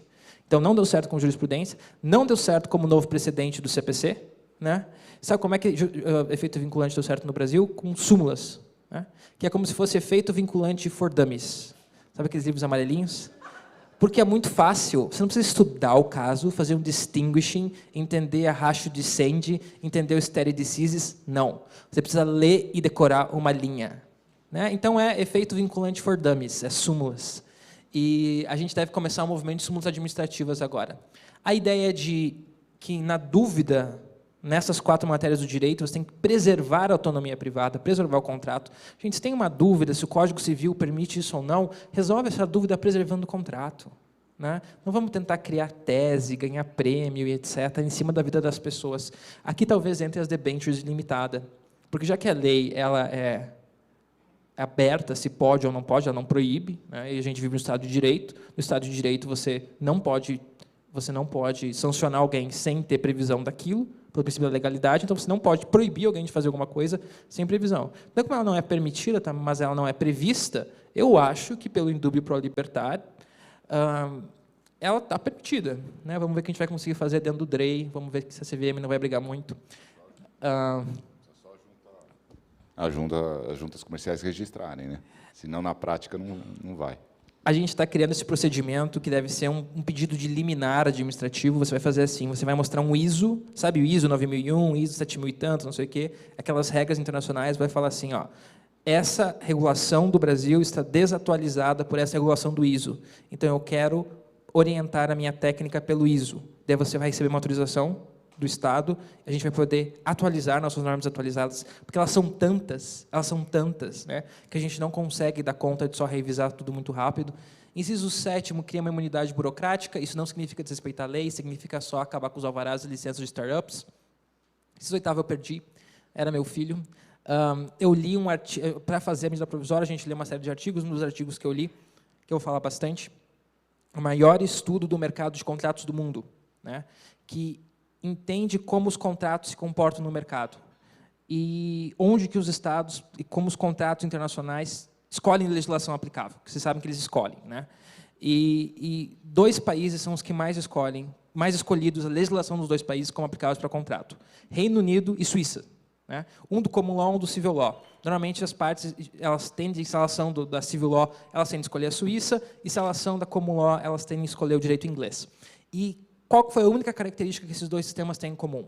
O baixo número de normas de ordem pública, né? Normas pela qual você não pode pactuar contra. Então, a gente criou aqui a tese, que não significa que você podia pactuar contra a norma de ordem pública, mas significava que, se você era uma pessoa suficiente, sofisticada, como os vários dos seus clientes são, né, você tem que saber que você não pode pactuar como norma de ordem pública. E, se você pactuou contra a norma de ordem pública, você não pode se beneficiar disso. Que deveria ser óbvio, né? Infelizmente, no STJ, um dia antes de ser votado na Câmara, uma professora muito ilustre começou, muito apaixonadamente, a falar que nós estávamos liberando a venda de rins. Porque a gente falava que você não poderia se beneficiar se pactuado contra uma norma de ordem pública de direito empresarial. Isso era explícito.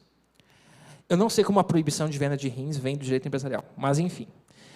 Chegou na Câmara no outro dia, vocês estão liberando a venda de rins? Vocês estão liberando a venda de rins? Perdemos, tivemos que tirar. E as coisas são assim. Os debates são nesse nível de superficialidade. E de nada adiantou a gente ter feito um direito ali, todo inspirado numa pesquisa empírica, para que nós tivéssemos um mercado saudável de contratos no Brasil, porque o Brasil é, junto com a Espanha, o direito menos escolhido para contratos internacionais, entre os países de grande porte, né?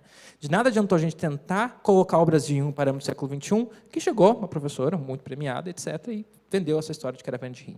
Faz parte, não desanimemos. Inciso 9, aprovação tácita, que nem no resto do mundo, recebe um prazo, passou o prazo, já era, está aprovado. Digitalização. Inciso 11 não recebeu muita cobertura, eu acho que é bom, ok?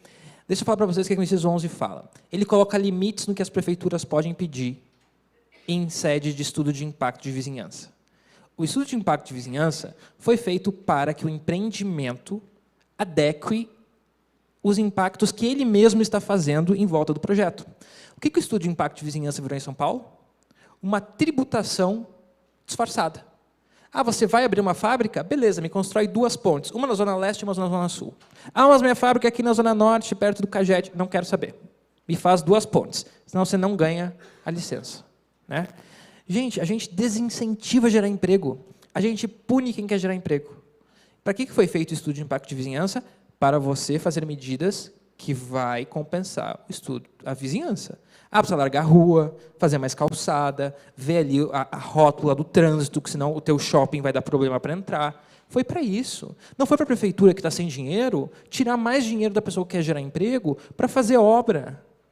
Né? E ninguém fala disso. E os empreendedores no Brasil passam por isso.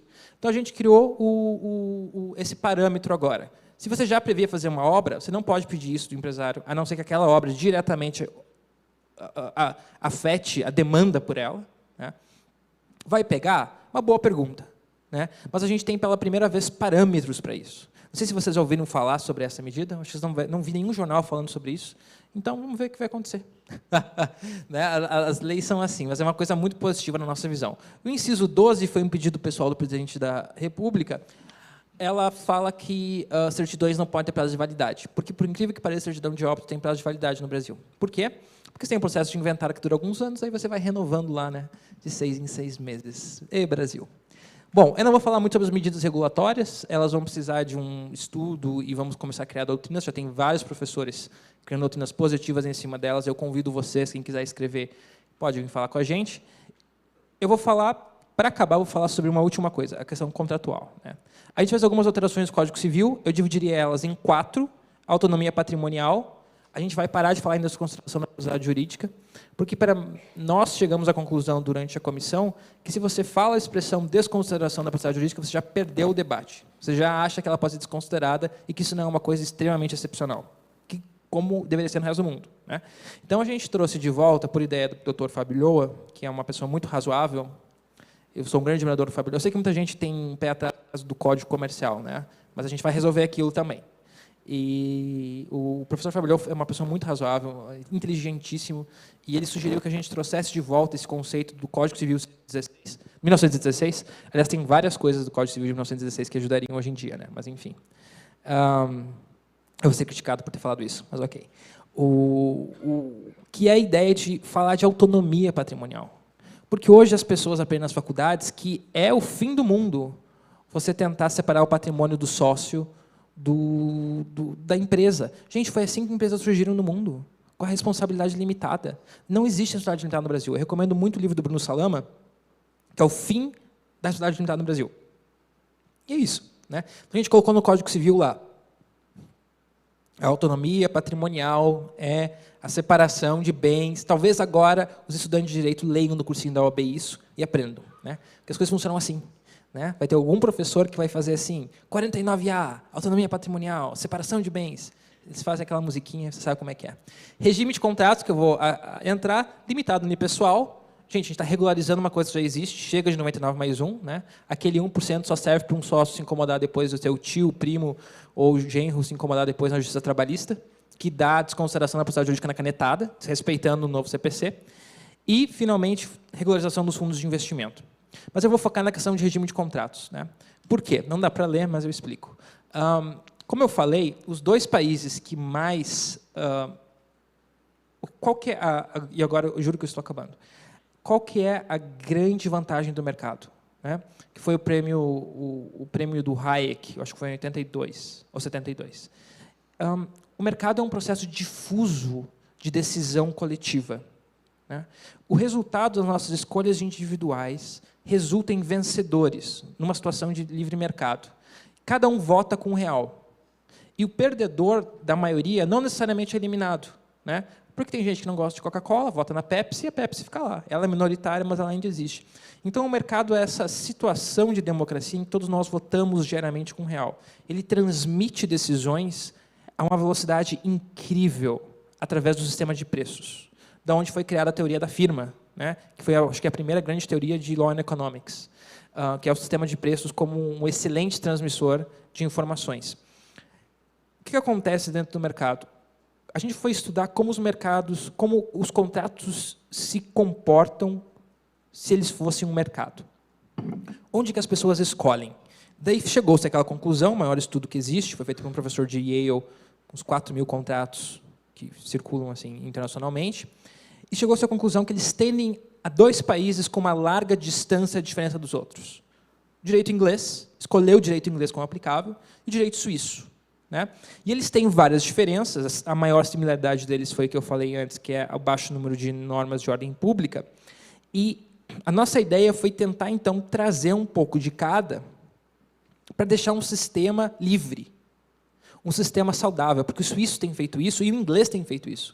Eles têm buscado se aproximar desses ideais, enquanto o direito francês e alemão têm ido em direção contrária, têm ido em direção ao direito brasileiro. O alemão tem vindo uma fuga, o mercado de contratos alemães tem feito uma fuga de direito aplicável ao alemão para o suíço, porque o direito alemão está se arredando, como a gente fala no Sul, para a ideia do Estado interventor, a polícia em cima do contrato, o Estado policiano em cima de contrato, pensar nessa questão social do contrato. Então, os contratos estão fugindo para a Suíça. Né? Estão atravessando o muro de Berlim, usando essa analogia que você sai de um regime que é ruim e o voluntarismo das decisões econômicas leva.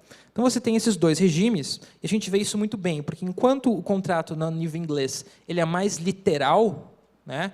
Então, a gente tem aqui o contra proferentem, que a gente não inventou nada com o contra proferentem, gente, que é a ideia de que quem escreveu um contrato não pode se beneficiar de escrever uma cláusula dúbia. Isso é uma recomendação mundial da UNITROIT, que é a única palavra francesa que eu sei falar, que é a União Internacional da Unificação das Normas de Direito. Né? Então, é uma grande teoria, o contra proferente. Então, a gente traz o contra proferente, que busca ter uma questão mais literal, mas a gente traz uma questão da civil law, né, que é entender o comportamento das partes, e a gente traz, vamos esquecer a expressão, eu acho que é rational bargaining, né? que é aquela doutrina internacional de arbitragem que você fala assim, não, a gente não pode interpretar essa cláusula dessa maneira, porque as partes jamais poderiam ter querido isso daquela maneira. Não faria sentido com o objeto do negócio. Ou, por exemplo, a gente não pode interpretar uma cláusula em que você faz um foguete para ir à Lua, porque você não pode ir à Lua, né, com um foguete. Quer dizer, você pode hoje, mas vamos dizer que Marte, ok, ou outro país. A ideia é de que você precisa assumir o que as partes poderiam barganhar dentro daquilo. Mas o mais importante não é nem esses 5 elementos. Não é esses 5 elementos. O mais importante é o parágrafo 2º. Porque o parágrafo 2º deixa muito claro, as partes podem escolher a maneira com que o contrato será interpretado. Tem contrato falando assim, contra proferente, em que agora está no Código Civil, no 423, vai vir agora para o 113, fala, não se aplica meu contrato contra proferente. Ou meu contrato se aplica de acordo às práticas da associação comercial de não sei o quê. Isso é segurança jurídica, gente. Isso é benefício. Né? Isso é a arte do advogado conseguir entregar um produto legal para o cliente dele. É você poder parar para escrever um contrato e falar assim, pode ficar seguro, porque olha, eu descobri que esse contrato ele é performado assim, se a gente usar isso como referência interpretativa, você vai ter uma segurança maior. A gente vai poder ter bons profissionais de direito para que as pessoas, para que tenha uma diferença entre você contratar um bom escritório de advogado e copiar um contrato do Google. No Brasil, você pega o contrato do Google, você usa a mesma minuta há 50 anos. Por quê? De nada adianta ter um bom advogado escrevendo contrato, que o juiz vai lá na canetada, anula cláusulas que nem as partes pediram para anular. Abusiva, né? Normalmente porque não respeita a alocação de riscos. E isso conversa um pouco com o novo 421A, que é, quando a gente mostrou essa cláusula para o PT falou assim, mas precisa estar isso na lei? Não é óbvio que os contratos se presumem paritários? Não. Né? Infelizmente, no Brasil, não. Infelizmente, no Brasil, mas as partes são assimétricas. As partes são sempre assimétricas. O contrato existe exatamente para que, entre partes assimétricas, você tenha uma relação de paz, uma pacificação social. Né? Você só dirime essa questão quando tiver elementos concretos que justifiquem isso. E a gente finalmente coloca isso na lei.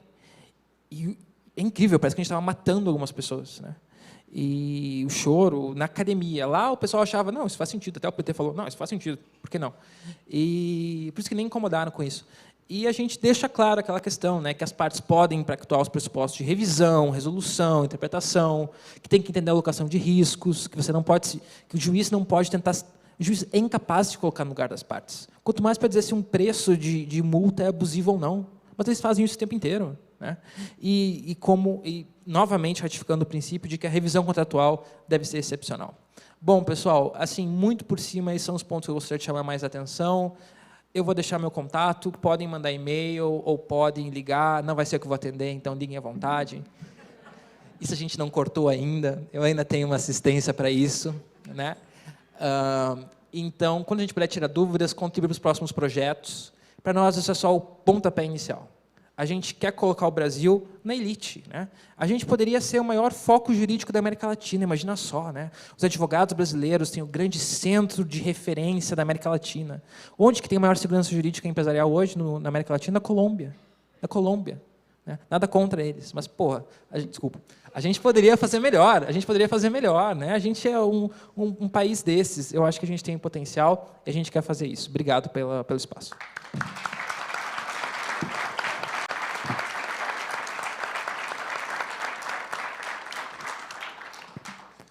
Januca, muito obrigado, parabéns.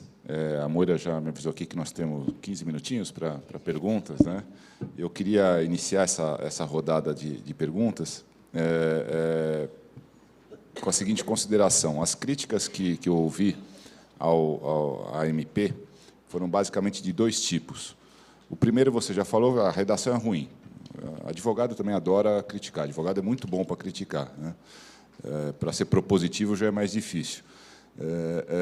Mas as críticas que eu vi foram de redação ruim, você já mais ou menos respondeu, porque por questões políticas se optou por um tipo diferente. A segunda crítica que eu ouvi bastante também, aí eu queria ouvir a tua opinião, é que a MP é inócua. Ela é inócua porque a Constituição Federal ela já prevê, ela tem todo um capítulo sobre a ordem econômica. Então, portanto, princípios já estão na Constituição e não deveriam estar numa lei ordinária. Como é que você responde a essa crítica? A parte inicial eu já falei. A redação não é das melhores, confesso. Gente, não é. Mas ela também não é uma coisa do fim do mundo. As pessoas que escrevem lei são as mesmas. Elas são concursadas. As pessoas olham para a gente assim, não, mas olha, esse novo governo Bolsonaro não sabe escrever lei. São as mesmas pessoas que estão lá há 12, 13, 14, 16 anos. São concursadas, gente. Elas não desapareceram. Okay? Elas são as mesmas pessoas, os mesmos técnicos de redação, PGFN, Conjur, SAGE. Foi por isso. Tem várias maneiras do segundo ponto de você pensar. Primeiro, tem vários valores constitucionais que precisaram de positivação em lei, né? O valor social do trabalho, CLT, aquele monstrengo todo remendado já, né? Direito da concorrência, teve a lei do antitrust. Consumidor, teve o CDC. E a livre concorrência? A livre concorrência virou nada. Vamos ser honestos, não virou nada, né? Quantas aulas você tem sobre livre concorrência na faculdade? Então, a gente começa a positivar algumas coisas que elas têm efeito. Por exemplo, a questão do baixo risco, gente, ela está pegando. O Rio Grande do Sul está liderando isso. Eu sou um pouco competitivo como gaúcho, mas é verdade, porque vários municípios estão copiando e estão fazendo leis municipais. E eles estão realmente extinguindo alvará. Né? Não é, mas vamos dar o alvará automático e fazer um cadastrinho aqui. Não, eles estão extinguindo o alvará. Digitalização vai ter impacto agora. Né? Você vai poder digitalizar todos aqueles livros contábeis de SA, os 30 anos de FGTS, e quem... Não pode queimar, mas você vai descartar de uma maneira sustentável e legal. Né? Você não pode mais queimar, desculpa. Aprovação tácita, a gente vai soltar decreto, vamos fazer acontecer. Né? A questão da isonomia, vai ter decreto para fazer súmula. A questão do ISO, vai ter decreto para você usar o ISO. A gente vai fazer acontecer. E tem uma outra questão, que se tudo isso não fosse verdade, ainda tem um outro benefício. Você vai ter que dedicar horas para estudar isso. Vai ter professor de cursinho dando aula sobre essa lei. A gente colocou na lei o conceito de oferta e demanda e o conceito de custo de transação. Vai ter professor de cursinho ensinando que é oferta e demanda. E isso é revolucionário para o Brasil, porque promotores não conseguem entender o conceito de oferta e demanda. Juízes acham que é uma coisa do outro mundo, a lei fundamental da economia. Né? Vai ter gente explicando pela primeira vez. Vai ter aula de direito econômico, vai ter que falar também sobre economia. Né? Não vai poder mais falar sobre na análise econômica de direito, não vai mais falar só sobre Marx. Né? Vai ter que falar sobre que não tinha um propósito de direito. Eu tentei buscar muito. Ele não tinha um propósito de direito. E vai ter que buscar essas realidades, esses consensos econômicos. Imagina esse estudante brasileiro aprender o conceito de custos de transação. Vai ser revolucionário. Vai ser revolucionário, né?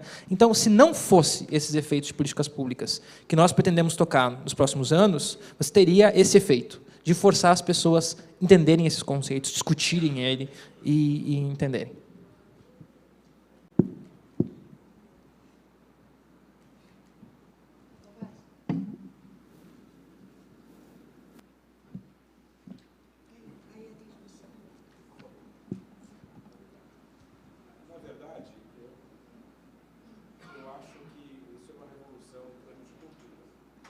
Isso, evidentemente, que não vai produzir efeito imediato. E qual é a perspectiva aí de tempo para que isso germine e que, de alguma forma, a gente consiga colher os frutos desta alteração? Tem algumas coisas, de fato, que têm alguma alteração, algum efeito mais rápido que outras, né? Então, por exemplo, baixo risco, alvará, você faz uma campanha com o Sebrae, etc. Isso vai rápido. As de direito demoram e podem não pegar. Pode não pegar, né? Cria-se uma tese jurídica, não, mas isso só é aplicável na situação A ou B, não sei o quê, pondera, Alexis, etc., não se aplica. Esse é um risco que a gente tem. A gente acha que vai demorar para pegar essas questões de direito privado, mas ela vai fazer duas coisas. Primeiro, ela vai fazer um chamariz, já está acontecendo. Você está criando um grupo de juristas que defendem essas posições, da mesma maneira que o CDC criou a corrente do direito do consumidor no Brasil. Então, eles fazem instituto, e daí eles fazem congresso, e daí eles escrevem artigo, e daí eles vão nas faculdades. Então, ela serve como um chamariz, né? Isso já está acontecendo, já tem 2 livros sendo escritos, um já vai ser lançado, isso é rápido, um já vai ser lançado sobre a medida provisória, e outros 2 que eu estou sabendo vão ser escritos só sobre ela. Então, esse tipo de coisa vai começar a acontecer.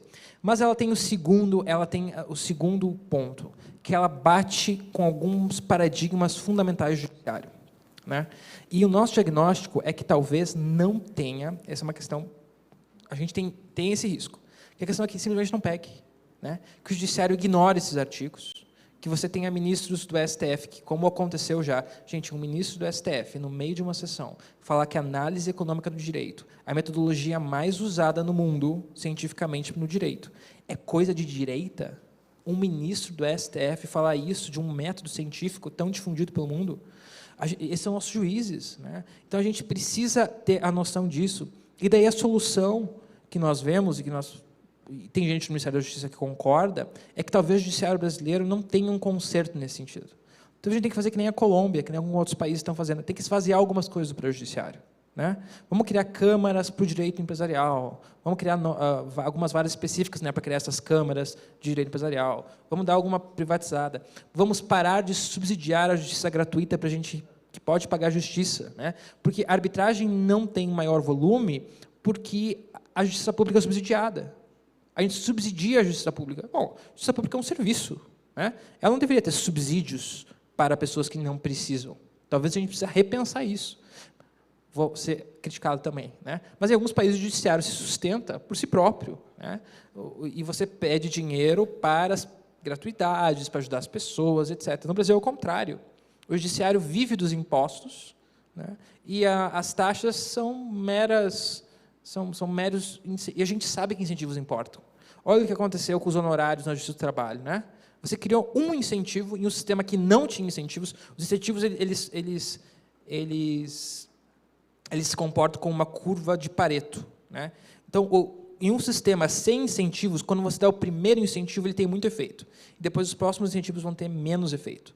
Então, você deu um grande incentivo na Justiça do Trabalho, e eu acho que agora, se você fazer uma média mais científica, eu sei que no primeiro ano caiu 50%, mas eu acho que vai cair em torno de 30%, 40%, por causa de um incentivo. Um incentivo.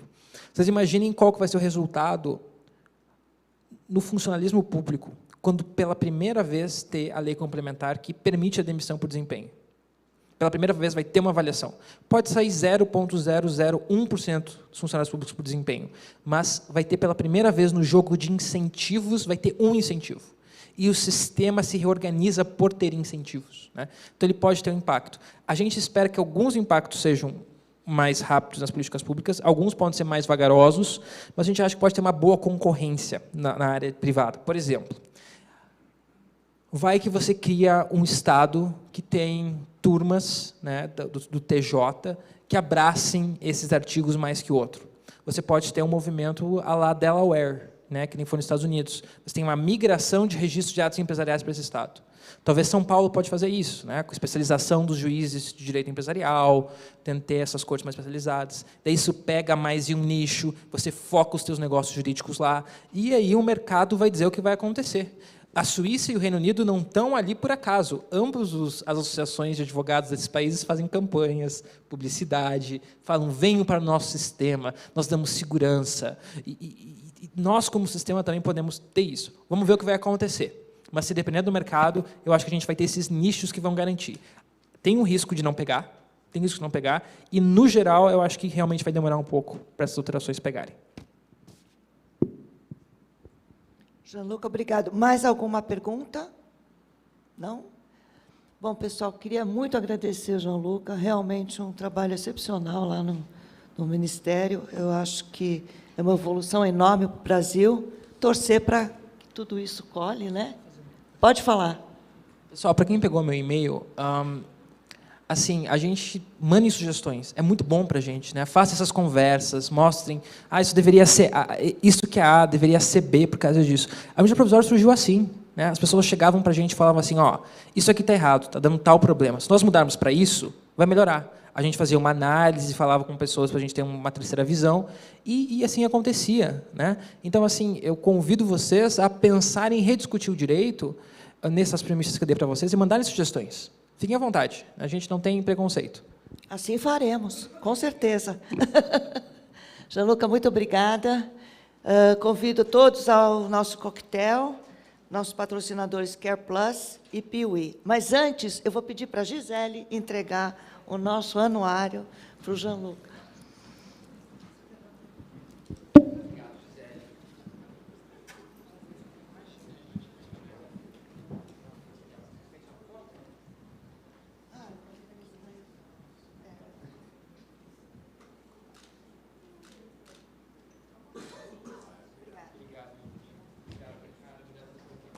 Pessoal, boa noite, obrigada.